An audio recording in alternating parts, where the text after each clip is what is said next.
figure out what he thinks about how the case is going so far. We know you are very pro-prosecution, Michael Jaafar.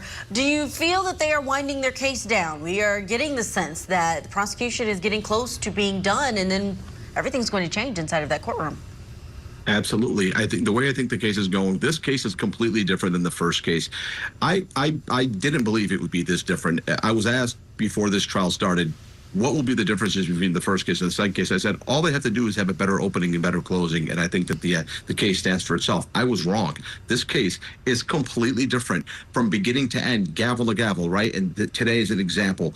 Today, I mean, they are so focused on forensics, on DNA, on GPS data, on the Apple Health data, on the battery, even the battery temperature. Who knew that a battery had a temperature and it was tracked in a phone, right? They're so focused on it. Hank Brennan, we now see what he said behind closed doors.